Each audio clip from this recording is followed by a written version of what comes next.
Certaines épreuves de notre vie peuvent être vécues comme de véritables tremblements de terre et changer à tout jamais le cours de notre existence. Certaines relations, avec les autres, avec nous-mêmes, avec le monde, peuvent nécessiter une harmonisation se révélant être parfois un véritable défi. Bonjour, je suis Virginie Chastel, créatrice du podcast Osmose Harmonisons nos relations. Je vous propose tous les vendredis une aventure audio vers la découverte d'une personne qui m'a partagé son histoire, ses épreuves et les actions mises en place pour retrouver son équilibre et son énergie. Aujourd'hui, je reçois Valérie. Elle nous parlera de son couple et de l'amour véritable sans vouloir posséder l'autre. Elle nous invitera à une reconnexion avec notre langage intérieur, le langage du corps. Une reconnexion à soi pour une meilleure connexion à l'autre. Osmose, le podcast qui harmonise nos relations, épisode 23.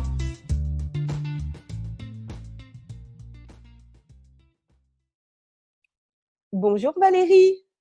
Bonjour Virginie. Comment vas-tu ?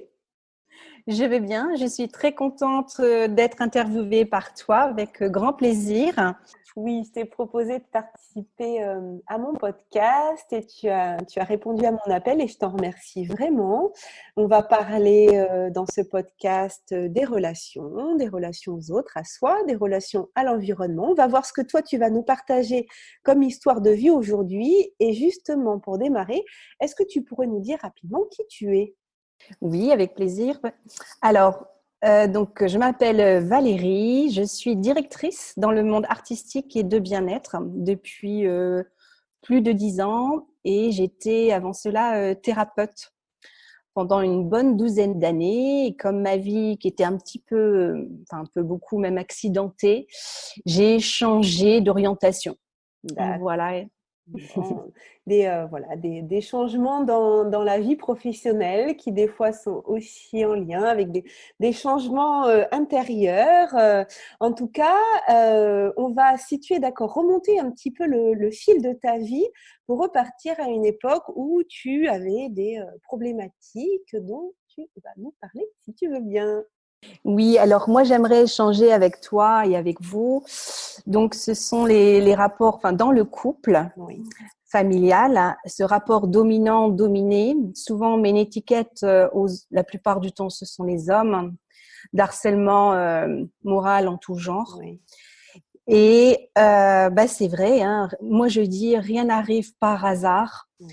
Donc j'ai rencontré un homme, c'était pour moi une perle tombée du ciel. Oui. J'étais une princesse. Et au fur et à mesure du temps, je me suis sentie mal. Je n'étais pas à ma place. Je me sentais petite. Et je me suis rendu compte que je dépendais de lui et que je vivais à travers lui. J'étais un peu son ombre. Et je me positionnais de moins en moins. Donc, bien sûr, ce sont les rapports qui ont fait ça. Et les échanges entre nous devenaient de plus en plus violents par les mots. Il me rabaissait énormément. Et c'était cyclique, bien sûr. Ça allait mieux et ça revenait. Et c'était de plus en plus fort. Donc, ça m'a vraiment atteint psychologiquement, émotionnellement, à un tout niveau, au fur et à mesure des années. Est-ce que c'est quand tu disais que tu ne te sentais pas à ta place, que tu te sentais petite, est-ce que c'est quelque chose que tu as ressenti après coup ou quand ça se passait, tu avais déjà ce sentiment de ne pas être à ta place ? Est-ce que tu en es consciente ? On va dire que depuis toujours. Le fait que tu me poses cette question, je réalise depuis toute petite, finalement, je me suis jamais vraiment sentie à ma place. Donc ça remontait à avant ton histoire de couple. Exactement. C'est ça. C'est important, comme tu dis, de faire le lien avec mon enfance, parce que souvent, ce qu'on vit aujourd'hui, c'est un lien. Oui, c'est sûr. Et de me sentir seule, personne ne me comprend, c'est le monde. Et rejetée, abandonnée. Surtout, c'est ces mots-là, ce sentiment, ce syndrome d'abandon que je rejetais sur mon homme, finalement.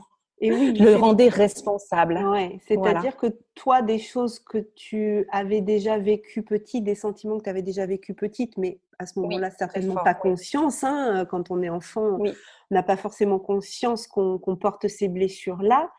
Et à l'arrivée donc de l'âge adulte et de la formation d'un couple, ça, tu l'as vécu à nouveau sans prendre conscience au départ que ça avait un lien. oui, je faisais carrément un transfert. Bien sûr, j'en avais même pas Et conscience. oui, Je n'avais même pas conscience que j'avais ce syndrome d'abandon, et oui, d'ailleurs. et oui, oui, Parce c'est que ça, je oui. cherchais un coupable, c'est lui qui fait ci, nanana, il comprend pas, il me rejette, il me rabaisse, il me mettait face à ce miroir, Oui, à cette petite fille qui voulait pas grandir et prendre ses responsabilités finalement. oui, Et c'est vrai, bon, c'était très très très violent. Je ne comprenais pas cette violence oui, parce que lui, ça l'insupportait de voir cette petite fille. oui, Et voilà, il me rabaissait à un point. Comment dire, j'étais dans des états de, enfin, hypnotiques. Comment dire, comme si on vous assomme avec un oui, marteau oui, et que vous n'avez plus conscience de rien. Vous oui. êtes dans le vide. Et oui, c'est ça. C'est très très violent parce que c'est une violence qui est émotionnelle. Et alors il y a la violence physique, mais elle est émotionnelle. C'est comme si vous n'êtes plus rien. Mm. On est vraiment anéanti à terre. Ça Et c'est l'incompréhension qui se rajoute dessus j'imagine, de qu'est-ce que j'ai fait pour mériter ça, pourquoi je vis c'est ça. ça. Enfin, Ça. j'imagine qu'il y avait une incompréhension en plus Ouais. Ah de oui, ce mais qui se carrément. passait. Ouais. Carrément, bah, je me mettais complètement en victime. De toute façon, j'étais toujours une victime. Oui, oui, Je prenais pas le taureau par les cornes.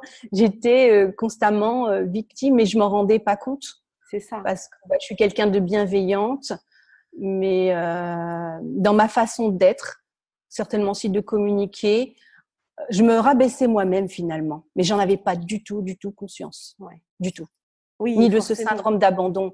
C'est à un moment en touchant le fond.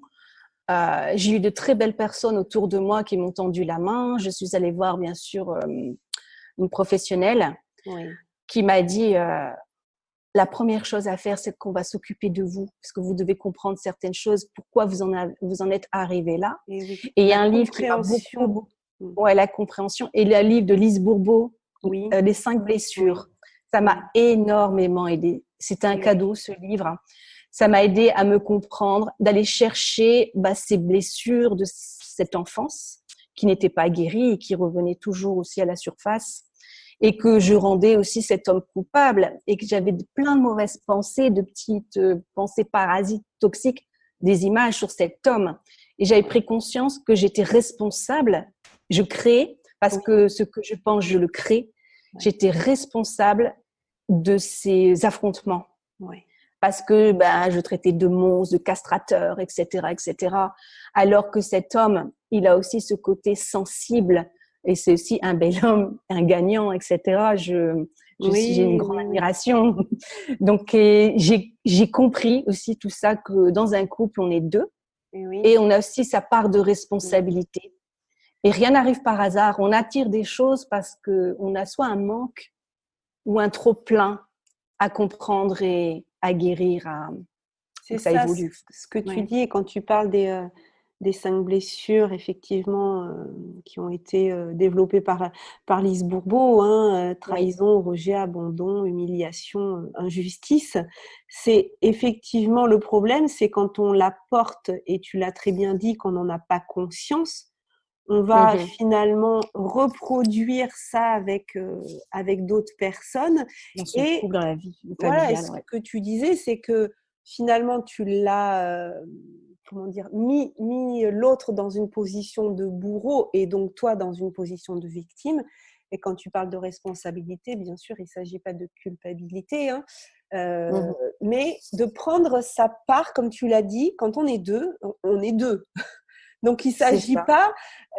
Souvent, d'ailleurs, je lisais quelque chose l'autre jour où des fois on disait oui, moi, je ne veux pas être responsable à 100%, je veux être responsable à 50%. Non, mais en fait, c'est que chacun est responsable à 100% de ce qu'il fait et de ce Oui, qu'il de ses dit et choix, de de ses ses réactions. Oui. choix.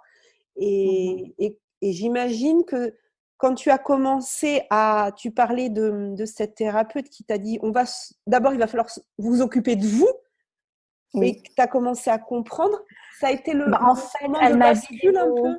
Oui, elle m'a dit des mots clés dans son Ouais, cabinet et je me suis effondrée en sanglots. et oui, Je ne sais même plus m'arrêter. J'ai pris conscience que ouais, finalement, c'était moi qui m'abandonnais. et oui, c'est ça. Je m'étais abandonnée. Ouais, Et bah oui, je disais que j'étais rien, j'avais pas de valeur, alors que j'avais réussi beaucoup de choses dans ma vie quand même et professionnelle. oui, oui, Et finalement, j'ai fait plein de belles choses. La femme s'est réalisée. oui, Enfin, je me suis réalisée dans mon côté professionnel.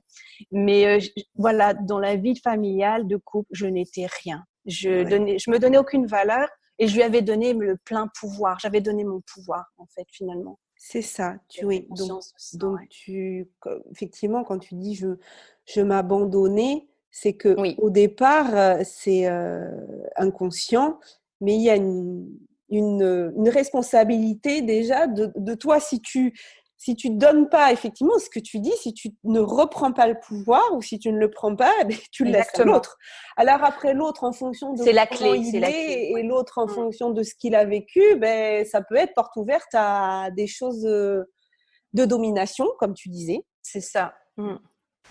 Tu étais C'est vraiment ça. donc dans ce rapport dominant-dominé. Et quand tu as commencé à prendre conscience, donc tu parles d'ouverture de vanne, quoi. C'est-à-dire que là, tu t'es effondré, t'as pris conscience. Ben, je savais ce que je ne voulais plus et Oui, comme j'avais ma part de responsabilité, de me responsabiliser oui, surtout. oui, oui, Donc, je me suis formée davantage. J'ai regardé beaucoup de choses sur Internet. J'ai suivi des très belles personnes, etc., qui ne sont pas non plus dans le jugement. Et ça, oui, c'était important de pas oui, condamner l'homme et lui mettre une étiquette dans le dos. Parce que si on veut, on est tous des personnes qui harcèlent à des moments oui. de notre vie. On a tous, vous savez, nos petits démons, Mmh, etc. Donc, voilà, il faut…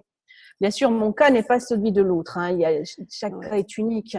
Alors, on Mais est tous, voilà, j'ai envie de te dire, on est tous, je ne sais pas si on est tous dans le harcèlement, en tout cas, on est tous dans la manipulation à un moment donné, parce que c'est ça, si on exactement. prend l'éducation de nos enfants, c'est quand même de la manipulation, puisqu'on leur dit, je sais ce qui est bon pour toi, tu dois manger ça, tu dois faire ceci, tu dois faire cela.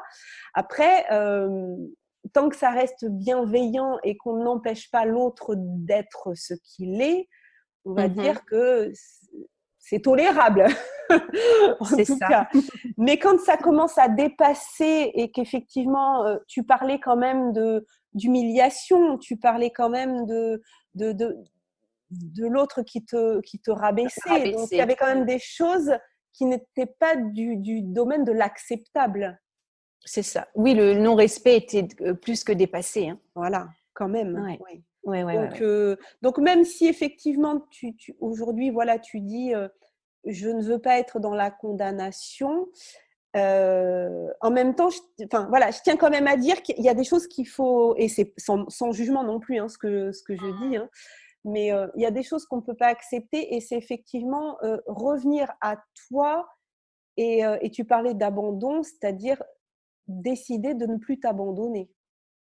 Oui, c'est, ça a été la clé et j'ai compris que finalement, j'avais perdu toute confiance en moi, je Ouais, m'abandonnais et je me rejetais. ouais. Et moi-même, dans mon petit langage intérieur, je me rabaissais Et énormément. oui, et Et oui, j'en avais pas conscience du tout. et Ça, oui, c'est grâce aussi à des personnalités comme David Lefrançois. oui. Bah, je me rendais compte qu'on a ce langage intérieur qui nous Mmh, détruit aussi, qui est et oui. toxique. On n'a pas besoin des autres aussi. Oui, pour se Donc, détruire, on sait très bien le faire soi-même. ah oui, on peut être notre propre poison. Oui, oui, oui, oui. Ouais. Donc, bah voilà. Donc, j'ai rencontré de belles personnes. Alors, je me suis dit, bah stop, tu vas te prendre en charge. Il faut savoir que durant ces années, j'ai quitté au moins 3 fois le domicile Oui, parce que c'était insupportable. oui, Et ma seule façon de me relever, c'était de partir, bien que j'étais à terre. oui, Euh, J'aurais pu en mourir, on va dire, psychologiquement, mais oui, j'avais vraiment plus de force. Il fallait que je parte, que je m'isole et me dire, bah, t'as pas non plus besoin des autres. oui, Sois face à toi-même. Euh, je suis passée beaucoup à l'écriture. J'ai écrit. oui, J'étais en contact de merveilleuses personnes aussi, le bien-être, les soins. le massage, parce que le massage, faut savoir, c'est très thérapeutique, c'est une nourriture. Ça m'a permis de combler mes blessures. D'ailleurs, la personne qui me masse, on a une histoire extraordinaire. Et je l'appelle mon ange. D'accord. Oui, oui. Parce que on est en symbiose. Elle ressent tout de moi. Et elle me ressent à distance. Enfin, c'est incroyable. Et voilà, ma thérapie, c'était beaucoup le soin. Ouais. Et bien sûr, prendre soin de toi, donc te redonner de l'importance, de l'amour et à ton corps aussi. Du coup, ça passait aussi par le corps. Par le corps, oui, parce que je suis kinesthésique. D'accord. Donc, je savais que c'était par le corps, comme j'étais thérapeute, les mains, voilà, c'était ma voie, mon chemin pour aller mieux. Et puis, bien sûr, c'était aller à la rencontre de cette petite fille qui a eu beaucoup de blessures, la prendre par la main, la serrer, parce que quand je vais pas bien, maintenant je me fais un câlin, je me serre dans les bras, et de me réconcilier avec elle et lui donner aussi beaucoup d'amour et d'importance, parce que cette petite fille, elle était si rejetée, et me donner de la valeur et me faire aussi violence. Et de dire stop, tu n'es plus la petite fille, cette petite fille elle est là en toi, mais elle a grandi, tu es une femme maintenant, donc tu sors ton costume. Quand je dis à mes amis, monte les marches, mets ton costume, prends de la hauteur, et voilà, tu es quelqu'un, tu as de belles valeurs, tu as le droit d'exister, tu as fait de merveilleuses choses. D'ailleurs, mes amis me le rappellent souvent et je les remercie, parce que je me dévalorisais beaucoup aussi. Avoir de la gratitude envers la vie, se féliciter, s'encourager, voir tout le chemin parcouru. Exactement. D'ailleurs, tous les jours, j'ai toujours comme une sorte de prière, de recueillement, de gratitude. Oui. Parce que je me rends compte que j'ai beaucoup de chance autour de moi, de par mon travail, mes amis, tout cet amour qui émane autour de moi, c'est très, très, très puissant. Et je remercie tout le temps le ciel. Enfin, c'est un besoin que j'ai. Et puis, ça me nourrit. Je suis quelqu'un de très généreuse qui donne, et ça fait partie aussi de ma guérison. C'est que on reçoit 10 fois plus, en fait, quand on donne, parce que c'est ma nature. C'est une vocation. C'est ma vocation de donner. Mais c'est vrai qu'on peut pas toujours donner si on ne sait pas se donner un minimum de soins, d'écoute, de bienveillance envers soi-même. Donc voilà, je fais l'équilibre. Et en j'essaie de faire au mieux. En faisant, c'est sûr, chacun fait du mieux qu'il peut avec les outils qu'il a, son niveau de conscience. C'est aussi la tolérance et d'essayer d'être dans le non-jugement envers soi-même aussi, parce qu'on fait tous du mieux qu'on peut en fonction des étapes dans notre vie. En changeant ta façon d'agir, de te considérer, qu'est-ce que ça a changé dans ton couple? Est-ce que ça a modifié le comportement énormément, de l'autre ou pas? Oui. Alors, ce qui est incroyable, c'est ce que j'observe. Je me transforme souvent en caméra pour pas être dans le jugement, et j'observe beaucoup. S'observer, oui. C'est ça. Et je me dis, mais c'est quand même incroyable. Depuis que j'ai pu ces mauvaises pensées, images de blessures, de colère aussi, j'essaie de mettre tout le temps de la bienveillance, de l'accueil, de l'amour, des sourires, de la douceur dans mes mots, dans ces dialogues, ne pas juger, parce que même s'il n'est pas d'accord, je cherche pas la confrontation, j'accueille, c'est tout.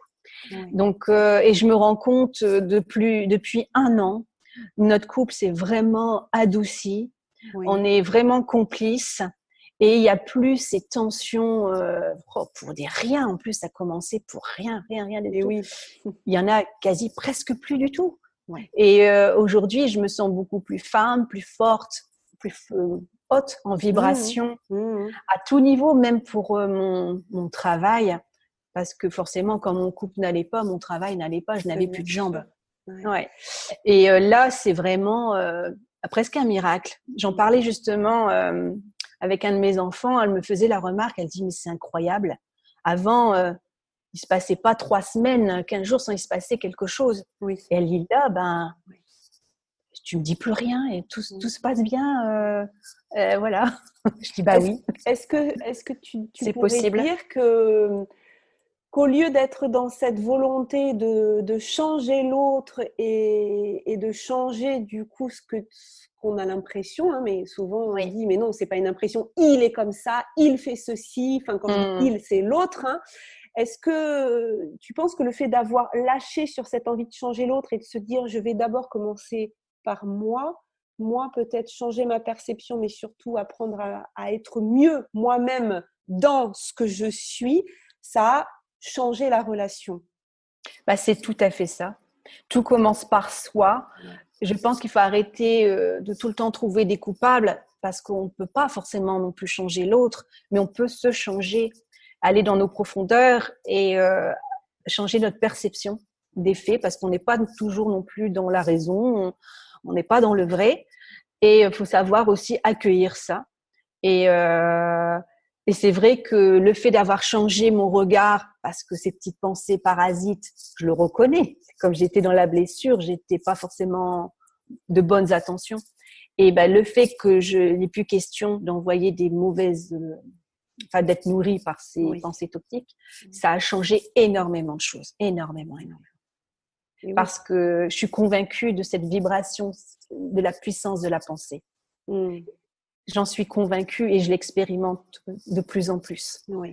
Donc, un conseil que je puisse dire, faites attention à ce que vos images, vos projections, vos pensées, elles ont un énorme pouvoir d'influence. Oui. Ça, c'est sûr que la première étape, la première étape, j'ai envie de dire quand même, parce que ça ne marche quand même pas avec tout le monde. Hein. Bon, il y a quand même des personnes qui ont une telle perversion aussi, je dirais que il ne s'agit pas de dire que tous les couples vont être sauvés et que toutes les personnes en situation d'être dominants s'adouciront. Hein. En tout cas, c'est quelque chose à tenter. Mais la première étape, effectivement, c'est de refuser, hein, clairement, la violence et de ne pas laisser l'autre nous faire du mal. Et ça peut passer effectivement par partir à un moment donné. C'est aussi ce que tu dis que tu as fait, partir pour se retrouver.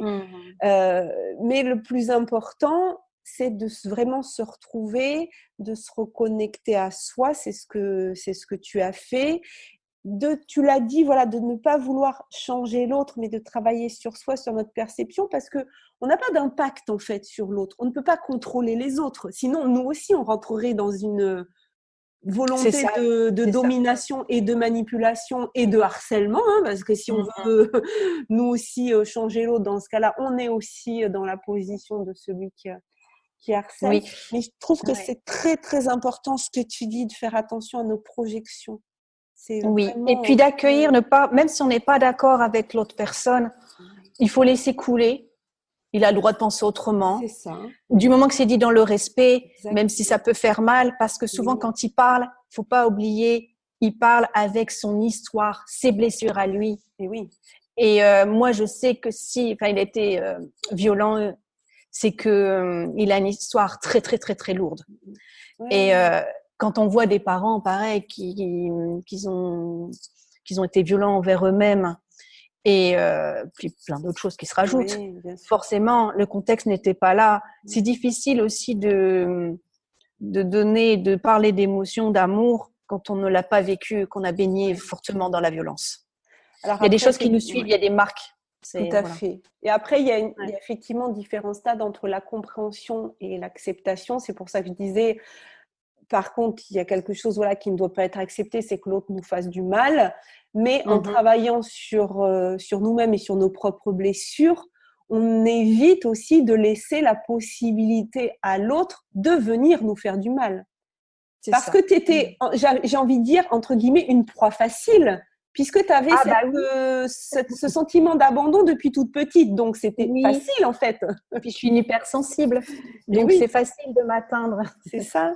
Donc, en fait, tu as travaillé sur toi pour devenir plus forte, pour ne plus être sensible à peut-être ces petites phrases des fois qui avant te faisaient énormément de mal. Aujourd'hui, tu les accueilles comment D'ailleurs, est-ce qu'il y en a encore des petites phrases un petit peu méprisantes, assassines, qui pourraient te toucher? Des petites phrases qui pourraient me toucher, c'est le silence. C'est le silence. Le silence. Ouais. Ouais. Le silence, quand il y a trop de silence, j'ai l'impression de ne pas exister, Ah oui. d'être un meuble, de ne pas être là. Ouais. Et Mais ça renvoie encore voilà. un peu à la blessure de l'abandon. Oui, Ouais. c'est ça. Ouais. Ouais, ouais. Bah, je pense que ce sera le travail de toute une vie. Oui, De ben oui, mal meilleur, je monte une marche à la fois, mais je pense que c'est toute une vie. oui, Pour moi, en tous les cas. oui, mais en tout cas, maintenant, ce qui est positif, c'est que tu sais que ça ne dépend que de toi et que donc ça t'ouvre un champ des possibles d'évolution en fait. Oui, oui. Mm. Bah, tout, on est responsable de nous-mêmes, de nos paroles, de nos actes, nos pensées. Et aujourd'hui, même s'il peut avoir un petit truc, enfin voilà, je fais d'abord le calme, je respire. Mm. Et s'il faut, je me retire dans une pièce parce que quand on est parfois dans la colère, il y a des débordements et on pense pas forcément ce qu'on dit.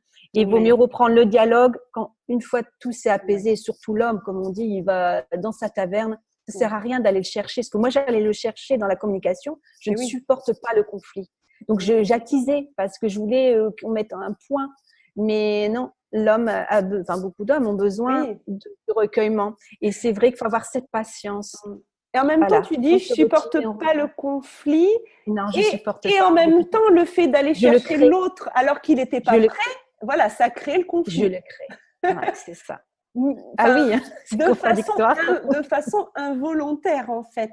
Ça veut dire Bah qu'à oui, ce parce que je dois faire ce moment-là, travail. et oui, Oui, ça veut dire bah oui. qu'à ce moment-là, peut-être que lui aussi, si on essaye de se mettre à la place de l'autre, l'autre peut se dire, oui, mais là, moi, elle ne me respecte pas dans ce besoin de C'est pas… ça.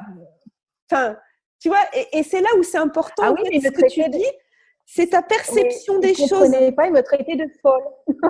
Eh bien oui, parce que de son Oui. côté, c'était pas la même perception de la même réalité. C'est intéressant, Non, tu vois, c'est ça. je trouve que c'est intéressant ton histoire pour beaucoup d'auditeurs qui auraient peut-être tendance sur des problématiques de couple comme ça, de se dire, de n'entrevoir que la rupture. Tu vois ce que je veux dire? C'est-à-dire que de se dire, oui, mais si l'autre fait Oui, pas d'effort, c'est qu'on n'est pas fait pour être ensemble. Oui, mais peut-être que vous êtes fait pour être ensemble, pour évoluer chacun, mais il faut se faire évoluer soi-même, pas vouloir faire évoluer l'autre. tu as tout dit. Je ne sais pas si j'ai tout dit, mais en tout cas, ce que je Mm. vois, c'est que chaque histoire de couple est différente. Donc, il y a des couples qui sont voués juste à passer une partie de leur vie ensemble et puis qui se séparent et c'est très bien comme ça, c'est mieux comme ça. Et puis, il y a des couples qui sont ensemble parce qu'à un moment donné, chacun va être là pour… il est un peu le poil à gratter de l'autre, quoi. Tu vois, le poil à gratter de… Oui, et c'est très important. Et à mon avis, c'est être dans l'amour véritable sans vouloir posséder l'autre. Ouais. Ça, c'est hyper important. Elle m'a lu un magnifique poème, texte, enfin, citation, je ne sais plus trop ce que Oui, c'était, oui. sur l'amour véritable. Et c'est vrai que l'amour véritable, il ne faut surtout pas s'oublier, c'est être main dans la main, mais pas à travers l'autre, pas forcément en fusion, Ouais. parce qu'il faut toujours laisser l'espace de l'autre. Et on se donne la main, mais à côté, mais pas l'un dans l'autre, façon de parler. Oui, Voilà. ouais, On doit rester libre. Il y a une certaine liberté qui doit être oui, là. ouais, ouais, Ne ouais. pas rentrer dans cette possession. Et donc ne pas être Mm. dans la dépendance par rapport à l'autre et s'aimer soi, s'accueillir, tu Ah là sais là, oui, quoi. c'est ça. On pourrait T'aimer en plus parler que pendant tout, nous des sommes la heures, hein. personne la plus importante au monde. Oui, on est la personne, ouais. Tu as Ah là raison là de le là là, rappeler, on oui. est la Bah personne oui, la c'est plus tellement importante. important. Même, et je conseille, c'est voilà, prendre soin de vous. Commencez par avoir un rituel chaque jour. Prenez le temps, levez-vous même un peu plus tôt, mais prenez soin de vous. Bon, moi, je commence avec la gratitude. Par exemple, Oui, se masser, même ça, réveiller le corps le matin, 5 minutes de méditation, écouter de belles citations. oui, Enfin voilà, faut se reconnecter avec ce langage intérieur parce que le corps, il ne ment jamais. oui, Moi, je vois bien, je dis tout le temps à mes amis, quand tu connais pas la réponse, écoute au niveau de ton cœur, ton plexus, la réponse, elle est là. Ton corps, il va t'envoyer une sensation, une émotion. Et ça, c'est important de se reconnecter à ce langage qu'on a oublié. oui. à oublier. Oui, c'est ça. Oui, Et il faut vraiment le développer et harmoniser. mais effectivement, oui. Voilà, l'amour de soi, il faut l'amplifier. Se donner des petits rituels pour prendre soin de soi. Alors effectivement, ça va être différent suivant les personnes. Toi, tu parles de massage, de citation. En tout cas, le rituel qui vous fait plaisir, si c'est écouter des musiques qui bougent, si c'est écouter des musiques douces, voilà, le rituel qui fait plaisir. Mais les mantras aussi, les mantras aident beaucoup. Les mantras, ouais. Ne pas s'oublier et se retrouver. Merci beaucoup. Merci à toi, Virginie. C'était un vrai plaisir. Merci de beaucoup. Partager. Finalement, je vais rester très positive. Une très belle expérience. Oui, ouais. Une belle expérience de reconnexion à soi et qui a permis aussi de recréer une connexion à l'autre magnifique. Je te remercie beaucoup d'avoir partagé cet épisode de ta vie avec nous. Je te souhaite une belle fin de journée aux auditeurs et à très bientôt. Merci aux auditeurs et à toi, Virginie. Merci, à bientôt. Si cet épisode vous a plu, sentez-vous libre de le partager. Pensez à vous abonner si vous souhaitez recevoir les épisodes dès leur publication. Vendredi prochain, je recevrai Patricia.